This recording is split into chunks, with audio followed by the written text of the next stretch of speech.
యేసునామం అతి మధుర నామం, అన్ని నామములకు పైన యేసునామం.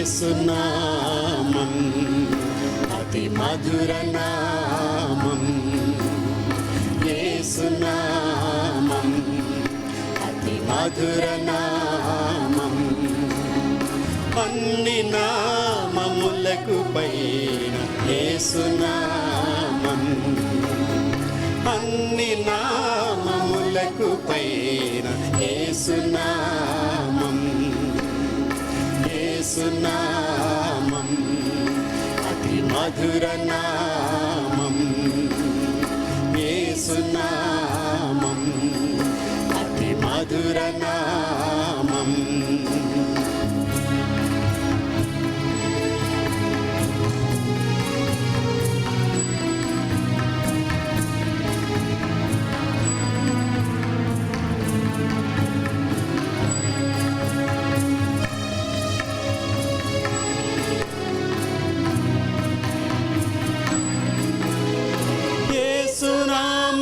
జీవితాంతము మరువలేనిది, యేసు పాదములు నిత్యము విడువలేనివి, యేసు నామము జీవితాంతము మరువలేనిది, యేసు పాదములు నిత్యము విడువలేనివి, ఎదలో మదిలో మదిలో ఎదలో దాచుకో, మదిలో నిలుపుకో యేసునామం అతి మధుర నామం, యేసునామం అతి మధుర నామం.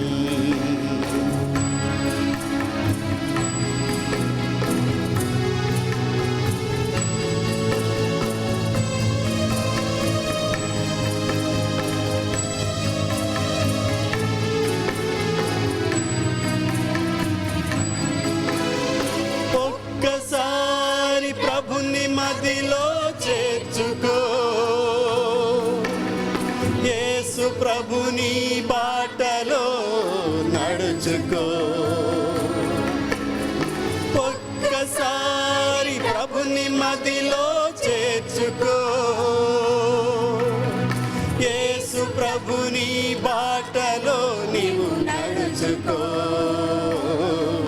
యేసే మార్గం, యేసే సత్యం, యేసే మార్గం, యేసే సత్యం, యేసే జీవము, యేసే మోక్షం, యేసునామం అతి మధుర నామం, యేసునామం అతి మధుర నామం, అన్ని నామములకు పైన యేసునామం, అన్ని నామములకు పైన యేసునామం, యేసునామం అతి మధుర నామం, యేసునామం అతి మధుర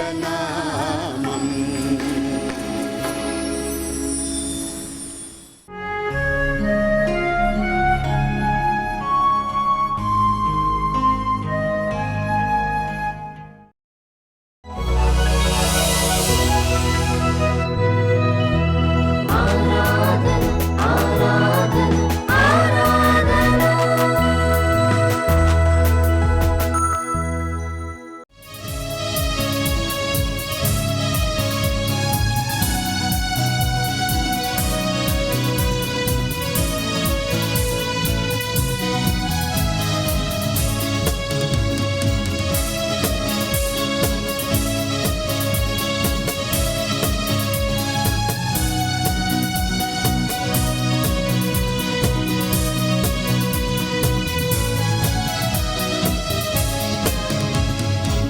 దినములయందు ఆత్మను మనుషులందరి మీద కృమ్మరించెదరు.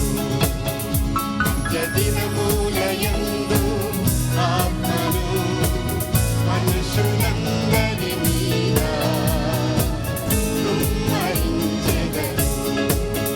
దేవా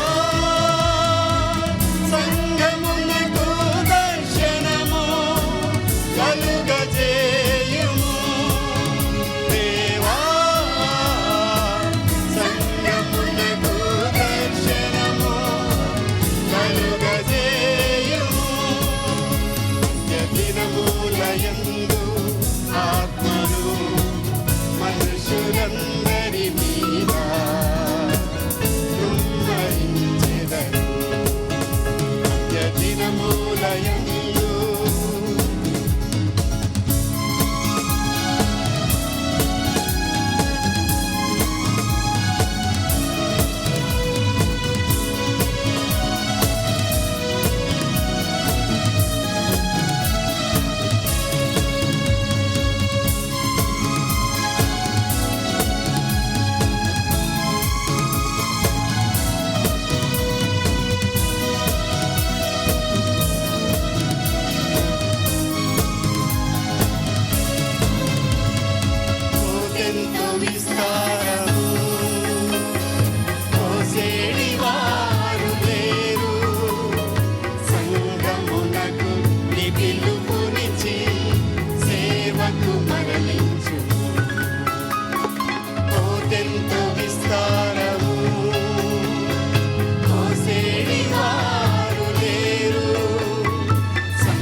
సంసిద్ధపడుమా ఓ సంఘమా, క్రైస్తవ భక్తుల బృందమా, ఏ దినము ఏ గడియో తెలియునా, యేసు రాజు రాకడా, సంసిద్ధపడుమా ఓ సంఘమా, క్రైస్తవ జనమా సంసిద్ధపడుమా, వేచియుండుమా,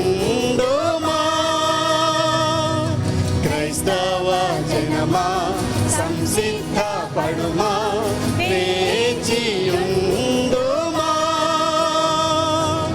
సంసిద్ధపడుమా ఓ సంఘమా. సమయము బహు త్వరితగతిని తరలిపోవగా, స్వామి యేసు ధరణి నేల మరలవచ్చుగా,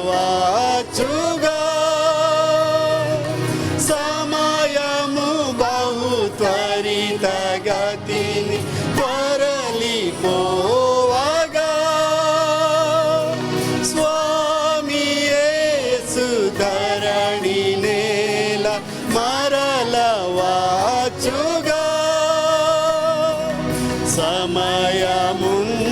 సమయముండగానే నీవు ప్రభుని దలచుమా, సమయముండగానే నీవు ప్రభుని దలచుమా, క్రైస్తవ జనమా సంసిద్ధపడుమా, వేచియుండుమా, క్రైస్తవ జనమా సంసిద్ధపడుమా, వేచియుండుమా, సంసిద్ధపడుమా ఓ సంఘమా.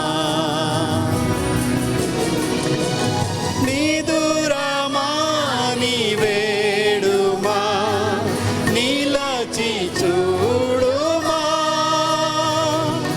నీతి రాజు రాకకై ఎదురు చూడుమా,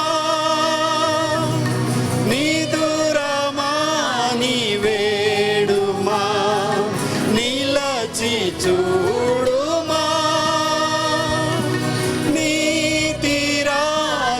రాకకై ఎదురు చూడుమా,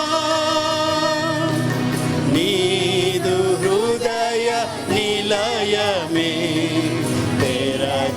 తెరచియుంచుమా, నీదు హృదయ నిలయమే తెరచియుంచుమా, క్రైస్తవ జనమా సంసిద్ధపడుమా, వేచియుండుమా, క్రైస్తవ జనమా సంసిద్ధపడుమా, వేచియుండుమా,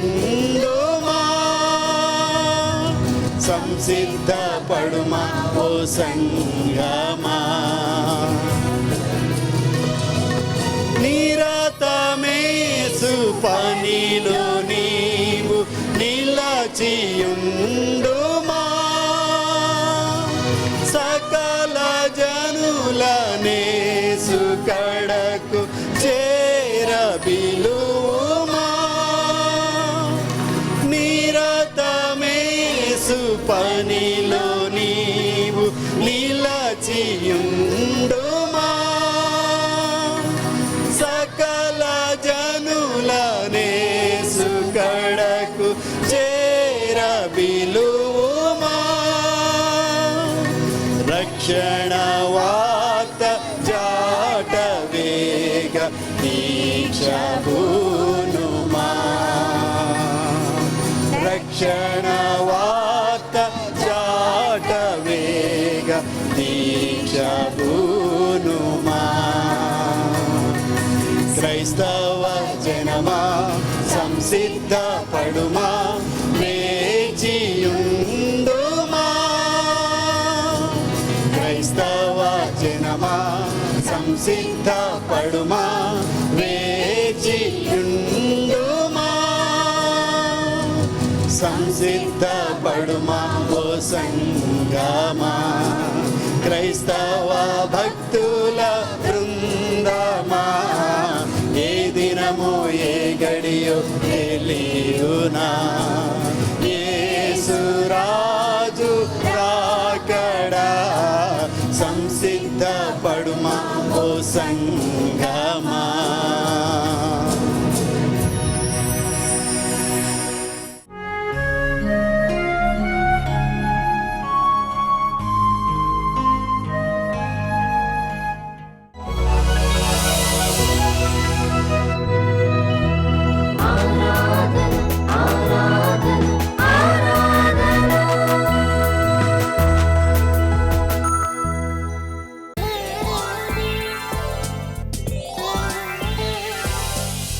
వాక్యముతో నన్ను పెంచి స్వస్వరణ వినిపించావు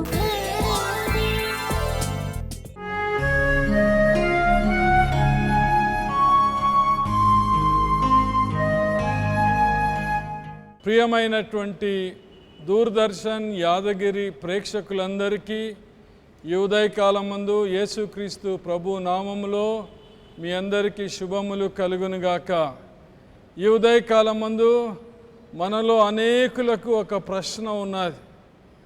అదేమనగా యేసుక్రీస్తు ప్రభువారు ఎవరు? Who is Jesus Christ? నేను క్లుప్తముగా 4 విషయాలతో యేసుక్రీస్తు ప్రభువారు ఎవరో మీకు తెలియజేస్తాను. యేసుక్రీస్తు ప్రభువారు ఎవరో బైబిల్ క్షుణ్ణంగా మనకు బోధిస్తున్నది. మొట్టమొదట యేసుక్రీస్తు ప్రభు ఎవరని బైబిల్ చెప్తుందంటే ఆయన సృష్టి పైన అధికారము కలిగినటువంటి వాడు. ఎందుకంటే యేసుక్రీస్తు ప్రభువారు సమస్త సృష్టిని ఒక్క మాట ద్వారా సృష్టించాడు. కలుగునుగాక అని అన్నప్పుడు సమస్తమును కలిగేనని బైబిలు మనకు బోధిస్తున్నది. కనుక యేసుక్రీస్తు ప్రభువారు సృష్టి మీద అధికారము కలిగి ఉన్నాడు. బైబిల్లో ఈ విధంగా చెప్తున్నది. ఒకసారి యేసుక్రీస్తు ప్రభువారు ఈ లోకంలో ఉన్నప్పుడు శిష్యులు మరి తాను ఒక ఓడలో ప్రయాణం చేస్తున్నప్పుడు తుఫాన్ వచ్చింది. శిష్యులు వచ్చి ఆయనతో అన్నారు, ప్రభువా మేము నశిస్తున్నాము, మమ్మను రక్షించుమన్నాడు. యేసుక్రీస్తు ప్రభువారు లేచి గాలిని సముద్రమును నెమ్మదిపరిచాడని వాక్యములో రాయబడి ఉన్నది. మరి ఇక్కడ మనం చూసినట్లయితే యేసుక్రీస్తు ప్రభువారు లేచి గాలి సముద్రమును గద్దింపగా మిక్కిలి నెమ్మలపడెను. ఆ మనుషులు ఆశ్చర్యపడి ఈయన ఎట్టివాడో, ఈయన గాలియు సముద్రమును లోబడుచున్నవని చెప్పుకొనిరి. ఎవరు యేసుక్రీస్తు ప్రభువారు? గాలియు సముద్రమును ఆయన వాక్కుకు లోబడినటువంటి ప్రభువు అయింటున్నాడు. సృష్టి పైన ప్రభువు అయింటున్నాడు. అంతేకాదండి, బైబిల్లో ఇంకొక సత్యాన్ని యేసుక్రీస్తు గురించి తెలియజేస్తున్నాడు. ఒకసారి యేసుక్రీస్తు ప్రభువారు ఈ విధంగా బోధిస్తున్నప్పుడు ఒక బలహీనంగా ఉన్నవాన్ని తీసుకొని వచ్చారు, పక్షవాయు గలవాన్ని తీసుకొని వచ్చారు. యేసుక్రీస్తు ప్రభువారు ఆ పక్షవాయు గలవాన్ని చూసి నీ పరుపెత్తుకొని లేచి నడుమని చెప్పాడు. అనగా యేసుక్రీస్తు ప్రభువారు రోగముల పైన అధికారము కలిగినటువంటి దేవుడయించున్నాడు. రోగముల పైన అధికారము కలిగినటువంటి దేవుడయించున్నాడు. పక్షవాయు సహా ఆయన మాటకు లోబడి అతన్ని విడిచి అతన్ని శుద్ధి చేసి వెళ్ళిపోయాది. బిడలారా, ప్రేక్షకులారా, ఈనాడు కూడా యేసుక్రీస్తు ప్రభువారు మన రోగముల పైన అధికారము కలిగినటువంటి వాడైంటున్నాడు. మీలో ఎవరైనాను బాగలేకుండుంటే యేసుక్రీస్తు నామములో మీకు స్వస్థ కలుగుతుంది. యేసుక్రీస్తు ప్రభువారు ఈ విధంగా అన్నాడు, స్వస్థపరచుటకు నా హస్తము కురుచ కాలేదు అంటున్నాడు, నా చెయ్యి చిన్న కాలేదు, నేను అందరినీ కూడా స్వస్థపరుస్తానంటున్నాడు. కనుక ఈ ఉదయకాలం ముందు ఎవరయ్యా యేసుక్రీస్తు? యేసుక్రీస్తు ప్రభువారు సృష్టి మీద అధికారము గలదు. ఎవరయ్యా యేసుక్రీస్తు ప్రభువారు? రోగముల మీద అధికారము గలదు. మూడవది ఉందండి, యేసుక్రీస్తు ప్రభువారికి దురాత్మల మీద కూడా అధికారం ఉన్నదండి. మనము వాక్యంలో చూసినట్లయితే ఒకసారి యేసుక్రీస్తు ప్రభువారు ఒక గ్రామానికి వెళుతున్నప్పుడు ఆ గ్రామానికి లోపలికి ప్రవేశిస్తున్నప్పుడు ఒక యవనస్తుడు ఉరికొస్తాడు. అతనికి దురాత్మలు పట్టి పీడిస్తున్నది. మరి అతడు ఎంతమంది బంధించినను అతడు ఆపుకోలేకపోతున్నాడు, సమాధులలో జీవిస్తున్నాడు. అలాంటి వాడు యేసుక్రీస్తు దగ్గరకు వచ్చాడు. అయ్యా, నీకు నాతో ఏం పని, ఎందుకు వస్తున్నావు అంటాడు. యేసుక్రీస్తు ప్రభువారు ఒక్క మాట అన్నాడు, ఓ దురాత్మలా, అపవిత్రాత్మలు, ఇతన్ని విడిచి వెళ్ళిపోండి అన్నాడు. నీ పేరేమని అతను అడిగినప్పుడు వాడు అంటాడు సేనా. సేన అనే పదానికి సమూహముగా దురాత్మలు అతన్ని పట్టి పీడిస్తున్నాయి. యేసుక్రీస్తు ప్రభువారు ఒక్క మాట అన్నాడు, ఇతన్ని విడిచి వెళ్ళిపోమన్నాడు. అతన్ని శుద్ధునిగా చేశాడు. ఈ ఉదయకాలమందు అదే యేసుక్రీస్తు ప్రభువారు దురాత్మల మీద అధికారము కలిగినటువంటి దేవుడని మీకు నేను ఆయనను ప్రజెంట్ చేస్తున్నాను, మీకు తెలియజేస్తున్నాను. యేసుక్రీస్తు ప్రభువారు సృష్టి పైన అధికారము కలిగినటువంటి దేవుడైంటున్నాడు. యేసుక్రీస్తు ప్రభువారు రోగముల మీద అధికారము కలిగినటువంటి దేవుడని తెలియజేశాను. యేసుక్రీస్తు ప్రభువారు దురాత్మల మీద అధికారము కలిగిన వాడని తెలియజేస్తున్నాను. నాలుగవది ఉన్నదండి, యేసుక్రీస్తు ప్రభువారు పాపములను క్షమించే అధికారము గలదు. అనగా పాపముల మీద కూడా ఆయనకు అధికారం ఉన్నది. ఏ మానవునికి అది లేదు. కానీ యేసుక్రీస్తు ప్రభువారు అంటాడు, నీ పాపములు క్షమింపబడినవి అంటాడు. ఈ ఉదయకాలం అందు ఆ యేసుక్రీస్తు ప్రభువారు మళ్ళొకసారి మనకు జ్ఞాపకం చేస్తున్నాడు, నాకు పాపములను క్షమించుటకు అధికారము కలదు. యేసుక్రీస్తు ప్రభువారు లోక పాపములన్నిటినీ మోసుకొని లోకము నిమిత్తమై, పాప కళ్యాణ నిమిత్తమై పాపములన్నీ మోసుకొని మానవులను క్షమించాడు. బైబిల్లో ఈ విధంగా రాయబడినది, యేసు రక్తము ప్రతి పాపము నుండి మనలను విమోచించును లేక విముక్తి చేయును అంటున్నాడు. ఈ యొక్క ఉదయకాలమందు ఆ యేసుక్రీస్తు రక్తం లేక యేసుక్రీస్తు ప్రభువారు మనల్ని మన పాపము నుండి విడుదల చేయడానికి ఇష్టపడుతున్నాడు, సిద్ధపడుతున్నాడు. మనకు ఆ సందేశాన్ని మనకు ఇస్తున్నాడు. కనుక దేవుని బిడ్డలారా, ప్రేక్షకులారా, ఈ ఉదయకాలమందు ఎవరయ్యా యేసుక్రీస్తు ప్రభువారు? యేసుక్రీస్తు ప్రభువారు సృష్టి పైన అధికారం గలదు. యేసుక్రీస్తు ప్రభువారికి రోగముల మీద అధికారం గలదని చెప్పాను. యేసుక్రీస్తు ప్రభువారికి అపవిత్రాత్మల మీద అధికారం గలదని చెప్పాను. యేసుక్రీస్తు ప్రభువారికి నీ పాపం మీద అధికారం గలదు. ఆయన అధికారానికి మనము ఈ ఉదయకాలం మందు ఒప్పుకుందాం. ఆయన అధికారం ప్రకారము ఈ వారమంతా కూడా మనము నడుస్తాం. ఆ విధంగా దేవుడు మిమ్మును మీ కుటుంబాన్ని దీవించునుగాక. ప్రార్థన చేసుకుందాం. మహాపరిశుద్ధుడైన జీవం గల యేసుక్రీస్తు ప్రభువా, మా సృష్టి మీద అధికారి, మా రోగముల మీద అధికారి, మా దురాత్మలుంటే వాటి మీద అధికారి, మా పాపముల మీద అధికారం గలది. ఈ ఉదయకాలమందు మేము మీ అధికారానికి ఒప్పుకొని వీటన్నిటి నుండి విడుదల చేయమని ప్రార్థన చేస్తూ మా ప్రేక్షకులందరినీ కూడా మీరు దీవించండి. వారి వారి కుటుంబాలను దీవించండి, వారి వారి ఉద్యోగాలను దీవించండి, బిజినెస్ను దీవించండి. వారు ఏ ప్రాంతంలో ఉంటున్నారో ఆ ప్రాంతములన్నిటినీ దీవించండి. మా రాష్ట్రాన్ని కూడా దీవించి మీ అధికారానికి ఒప్పుకునే బిడ్డలుగా మమ్మల్ని అందరినీ చేయమని ప్రార్థన చేస్తున్నాం తండ్రి. ఆమెన్. తొట్టిల్లకుండా మిమ్మల్ని కాపాడటకు, తన మహిమెదుట మిమ్మల్ని నిర్దోషులుగా నిలబెట్టుటకు అద్వితీయ దేవుని ప్రేమయు, మన ప్రభువును రక్షకుడైన యేసుక్రీస్తు వారి కృపయు, పరిశుద్ధాత్మ దేవుని యొక్క అన్యోన్య సహవాసము, సకల దీవెనలు డిడి ప్రేక్షకులందరికీ ఇప్పుడును ఎల్లప్పుడును సదాకాలము తోడైండును గాక. Amen, amen, amen. దేవుడు మిమ్మల్ని అందరినీ కూడా, మీ కుటుంబాలను ఈ వారమంతా కూడా దేనికి నీ బానిసలు కాకుండా సంతోషముగా జీవించాలని దైవాశీస్సులతో ముగిస్తున్నాను. దేవుడు మిమ్మును దీవించును గాక. ఆమెన్.